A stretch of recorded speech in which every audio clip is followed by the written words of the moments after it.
Join Forum IS Academy, trusted by hundreds of toppers, including IS Rank 1 Shruti Sharma.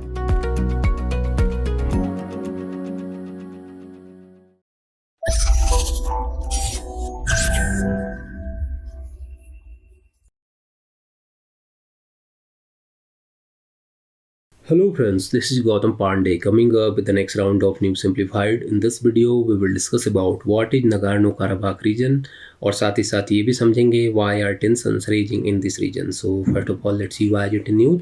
आखिर नगार्नो-काराबाख reason news में क्यों है, पहले जरा इसको समझते हैं. देखिए, रिसेंटली इंडियन एक्सप्रेस में नगार्नो-काराबाख से रिलेटेड एक आर्टिकल पब्लिश हुई थी. सो इस वीडियो में हम इसी आर्टिकल को डिस्कस करेंगे, समझेंगे what is Nagorno Karabakh region and why are tension raising in this region. So first of all Nagorno Karabakh से रिलेटेड इंपॉर्टेंट पॉइंट को डिस्कस करते हैं, समझते हैं कि इसकी ज्योग्राफिकल लोकेशन क्या है, इसकी हिस्ट्री वगैरह क्या है, उन सारी बातों को समझते हैं. देखिए, अगर हम नगार्नो-काराबाख की बात करें तो नगार्नो-काराबाख को आप ऐसे समझिए कि एक्चुअली ये साउथ काकेशस रीजन में यहाँ पर सिचुएटेड है. आप देख सकते हैं इस पर्टिकुलर एरिया में है.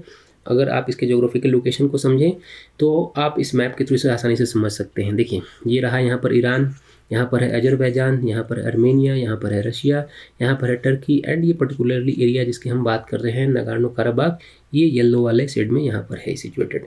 मीन्स ये एशिया का पार्ट है. एंड इस एरिया पर ये जो अर्मेनिया है एंड जो अजरबैजान है, बोथ कंट्री अपना दावा ठोकते रहते हैं. दोनों का कहना है कि ये उनका पार्ट है. अर्मेनिया कहता है कि ये उनका पार्ट है, अजरबैजान कहता है कि ये उनका पार्ट है.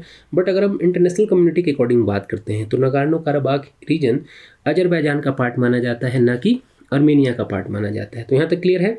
मीन्स दोनों ही रीजन इस पर अपना राइट्स दिखाते हैं, जिसके कारण इस पर्टिकुलर एरिया में अर्मेनिया एंड अजरबैजान के बीच में कॉन्फ्लिक्ट होता रहता है एंड वॉर भी होते रहे हैं. इसको भी हम जरा समझेंगे. तो अब जरा हम इसकी हिस्ट्री को समझते हैं कि एग्जैक्टली यहाँ पर कॉन्फ्लिक्ट क्यों होता है. मीन्स यहाँ पर वॉर वगैरह जो हुए हैं वो क्यों हुए हैं, इसके कारण क्या है, इसकी हिस्ट्री को समझते हैं. देखिए, सबसे इंपॉर्टेंट पॉइंट क्या है, यहाँ पर ध्यान क्या रखना है कि हमने ऑलरेडी डिस्कस किया कि नगार्नो-काराबाख काकेशस रीजन में एक छोटा सा माउंटेनस एरिया है. 1990s के टाइम तक क्या सिचुएशन थी, इस एरिया पर कंट्रोल अर्मेनिया का था. ये पॉइंट याद रखिएगा, यहाँ पर अर्मेनिया कंट्रोल था, बट इंटरनेशनली इसे अजरबैजान का पार्ट माना जाता था. ऑलरेडी हमने डिस्कस किया. अगर इसकी हिस्ट्री में जाते हैं तो देखते हैं हम कि ये जो पर्टिकुलर एरिया है, यहाँ पर जो लोग रहते हैं ये अर्मेनियन पीपल हैं. मीन्स जो मेजोरिटी पॉपुलेशन है यहाँ की, ये अर्मेनियाई लोग हैं जो यहाँ पर सिचुएटेड यहाँ पर रहते हैं. स्टार्टिंग में ये जो एरिया था ये रशियन एम्पायर का पार्ट था. ये पॉइंट याद रखेंगे. मीन्स स्टार्टिंग में क्या था, ये रसिया के अंडर में था. मीन्स रशियन एम्पायर का पार्ट था. बट जब 1917 में रशियन रेवोल्यूशन होता है तो हम देखते हैं चीज़ें काफ़ी चेंज हो जाती हैं. इसके बाद 1921 में इस पर्टिकुलर एरिया में जिसकी हम बात कर रहे हैं, यहाँ पर 2 नेशन क्रिएट होते हैं. फर्स्ट है अर्मेनिया एंड सेकंड है अजरबैजान. मीन्स 1921 में क्या होता है, यहाँ पर चीज़ें चेंज हो जाती हैं. इस पर्टिकुलरली एरिया में 2 नए नेशन क्रिएट हो जाते हैं एंड दोनों ही नेशन इस जो नगार्नो-काराबाख वाला एरिया है यहाँ पर अपना कंट्रोल दिखाने की कोशिश करते हैं, जिसके कारण इन लोगों के बीच में यहाँ पर कॉन्फ्लिक्ट स्टार्ट हो जाती है. मीन्स 1921 से यहाँ पे कॉन्फ्लिक्ट स्टार्ट हो चुका है. मीन्स आज का नहीं है, ये बहुत पहले से चला आ रहा है. चीज़ें चेंज होती हैं. बाद में क्या होता है, देखिए कि दिसंबर 1922 में जब यूएसएसआर में जिसकी हम बात करते हैं सोवियत यूनियन की, उसका फॉर्मेशन होता है, तो यूएसएसआर ने इस पूरे एरिया को, ये जो काकेशस रीजन था, उसे अपने कंट्रोल में ले लिया था. मीन्स अब अर्मेनिया एंड अजरबैजान कोई इंडिपेंडेंट नेशन नहीं थे. मीन्स ये क्या हो गए, अब सोवियत यूनियन के पार्ट बन गए एंड नगार्नो-काराबाख को भी सेमी ऑटोनोमस रीजन माना गया. मीन्स इन्हें तो माना ही गया, बट इस एरिया को भी सेमी ऑटोनोमस रीजन माना गया. तो यहाँ तक क्लियर है. इस पॉइंट ध्यान रखिए. देखिए, अजरबैजान के अंडर में रखा गया. यहाँ पर सिचुएशन क्या रही, जब यूएसएसआर क्रिएट हुआ तब भी इस पर्टिकुलरली एरिया को अजरबैजान का ही पार्ट माना गया. यूएसएसआर ने इस एरिया को अजरबैजान का ही पार्ट माना. उनका मानना था कि ये पर्टिकुलरली एरिया किसके पास होना चाहिए, अजरबैजान के पास होना चाहिए था. बट सिचुएशन क्या हुई कि ये जो अर्मेनियन लोग हैं, इन लोगों ने यहाँ पर प्रोटेस्ट करना स्टार्ट किया. इन्होंने इस एरिया को कहा कि अर्मेनिया में मर्ज हो जाना चाहिए. मीन्स जिसकी हम बात करें नगार्नो-काराबाख की, इसका मर्ज अर्मेनिया के साथ होना चाहिए, क्योंकि इस पर्टिकुलर एरिया में, पूरा एरिया जो देख रहे हैं यहाँ पर, जितने भी पॉपुलेशन है, मेजोरिटी पॉपुलेशन जो है वो अर्मेनियन पीपल है. बट सोवियत यूनियन ने अर्मेनिया के इस डिमांड को रिजेक्ट कर दिया. मीन्स इन्होंने सोवियत यूनियन से रिक्वेस्ट तो की थी कि इस पर्टिकुलर एरिया को हमें दे दिया जाए, अजरबैजान को ना दिया जाए, बट सोवियत यूनियन ने इनके डिमांड को खारिज कर दिया. मीन्स उन्हें डिनाई कर दिया. तो यहाँ से इन दोनों नेशन के बीच में कॉन्फ्लिक्ट ज़्यादा ही डिटेल में स्टार्ट हो जाती है, मीन्स लार्ज स्केल पर कॉन्फ्लिक्ट स्टार्ट हो जाता है। सिचुएशन यहाँ से स्टार्ट होती है कॉन्फ्लिक्ट वाली। यहाँ तक हिस्ट्री थी तो यहाँ तक सब कुछ ठीक ठाक था। 1980s के टाइम में क्या हुआ कि जब सोवियत यूनियन ने अपने अंडर के जितने भी पॉलिटिकल नेशन वगैरह थे सबकी फ्रीडम देना स्टार्ट कर दिया, तब नगार्नो काराबाख में भी क्या हुआ, चीज़ें चेंज हुई। यहाँ पर क्या हुआ 1988 में, ये पॉइंट याद रखिए, यहाँ पर एक रेफरेंडम किया गया। सिंस वी ऑलरेडी डिस्कस किया, यहाँ पर मेजोरिटी पॉपुलेशन किसकी थी, अर्मेनिया की थी।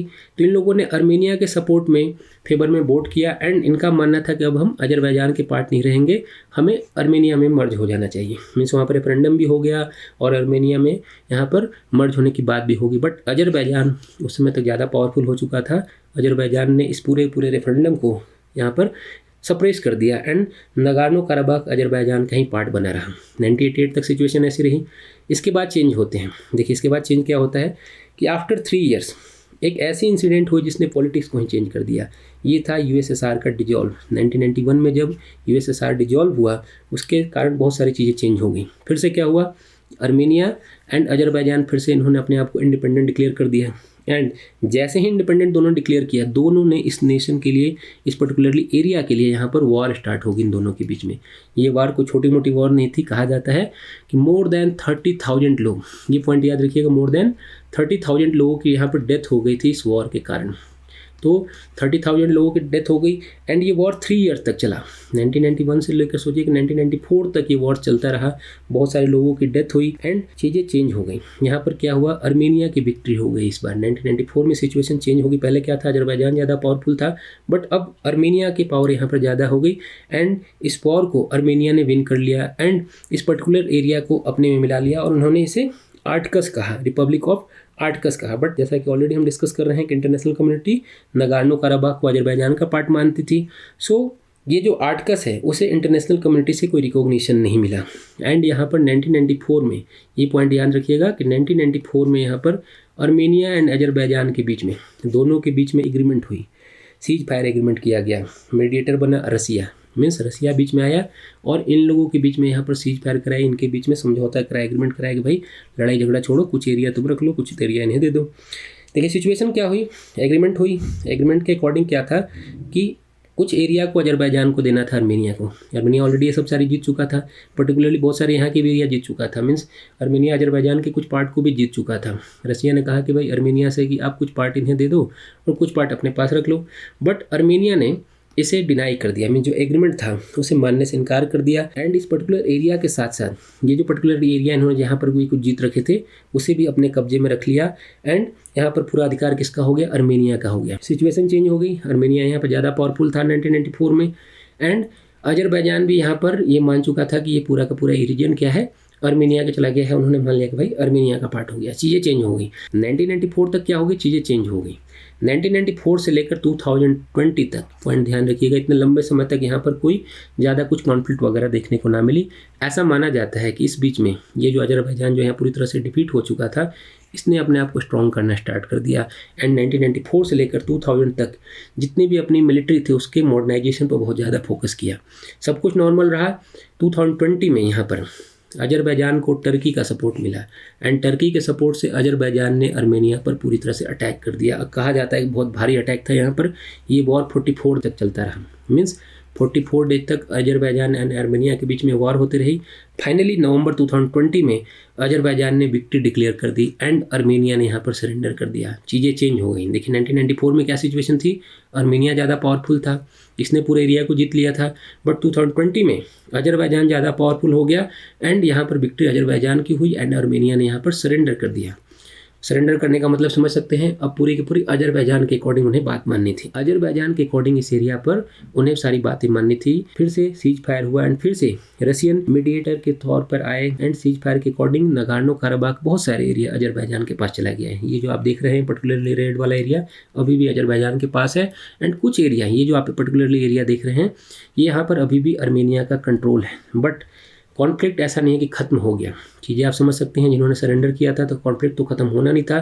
तो 2020 से लेकर अभी तक सिचुएशन ऐसी चली आ रही है, छोटे मोटे कॉन्फ्लिक्ट यहाँ पर होते रहते हैं, इनका एरिया इनके पास एरिया है, एंड इस एरिया को लेकर, कंट्रोल को लेकर अभी भी छोटे मोटे कॉन्फ्लिक्ट होते हैं जो रिसेंट में भी हम देख रहे हैं। तो अब जरा हम समझते हैं कि रिसेंट में क्या हुआ। ये तो हमने पूरी हिस्ट्री समझ ली, यहाँ पर सिचुएशन चेंज हो गई है। ये पर्टिकुलरली एरिया जो आप ग्रे कलर में देख रहे हैं, ये अर्मेनियन का पार्ट है, ये अजरबैजान का पार्ट है। ये 2020 का ही आप समझिए कि ये जो पर्टिकुलर एरिया है अजरबैजान ने यहाँ पर भी कंट्रोल कर लिया था, क्योंकि टर्की जो है, टर्की ने यहाँ पर बहुत सारे एडवांस यहाँ पर इक्विपमेंट यहाँ प्रोवाइड कराए थे, ड्रोन वगैरह प्रोवाइड कराई थी, आर्टिलरी वगैरह प्रोवाइड कराई थी, एंड रसिया ने भी अर्मेनिया को सपोर्ट नहीं किया था। अगर रसिया ने शायद अर्मेनिया को सपोर्ट किया होता तो शायद चेंज हो जाती चीज़ें। कारण आप समझ सकते हैं, रसिया की बात अर्मेनिया ने नहीं मानी थी यहाँ पर 1994 में। तो सिचुएशन हो सकती है, वो उनका पॉलिटिकल मामला है, वहाँ पर नहीं जाते हैं। बट लेकिन सिचुएशन क्या है, 2020 तक सिचुएशन ऐसी रही कि यहाँ पर अजरबैजान ज़्यादा पावरफुल हो गया एंड उसके अकॉर्डिंग सारी बातें चलती रहीं। रिसेंट कंडीशन क्या है, रिसेंट कॉन्फ्लिक्ट इसी का एक पार्ट है। रिसेंटली अजरबैजान ने, जैसा क्वालिटी डिस्कस किया हमने कि ये पर्टिकुलरली अजरबैजान के पार्ट है, तो अजरबैजान ने अर्मेनियाई बॉर्डर पर यहाँ पर जाके, जो अर्मेनिया का पार्ट माना जा रहा है, यहाँ पर इन्होंने चेक पोस्ट बनाना स्टार्ट कर दिया है, जिसका अर्मेनिया ने अपोज किया है। अर्मेनिया का कहना है कि ये 2020 का जो एग्रीमेंट था ये उसके अगेंस्ट में है। मीन्स 2020 के एग्रीमेंट को यहाँ पर फिर से तोड़ा जा रहा है, जो सीज फायर किया गया था उसके अगेंस्ट में है। मीन्स फिर से यहाँ पर एक बार टेंशन क्रिएट हो चुका है। मीन्स हो सकता है कि आने वाले दिनों में फिर से यहाँ पर वॉर क्रिएट हो जाए। तो देखना है कि यहाँ पर सिचुएशन क्या होती है, क्या अर्मेनिया एंड अजरबैजान के बीच फिर से वॉर क्रिएट होता है या नहीं होता है, ये तो आगे आने वाले टाइम में पता चलेगा। बट रिसेंट जो कंडीशन है आप आसानी से समझ सकते हैं, यहाँ पर चेक पोस्ट बनाने को लेकर फिर से एक बार टेंशन क्रिएट हो चुका है। टेंशन ऑलरेडी पहले से भी था, बट रिसेंट कंडीशन यही है। तो होप आपको ये सारी बातें समझ में आई होंगी। Thanks for watching.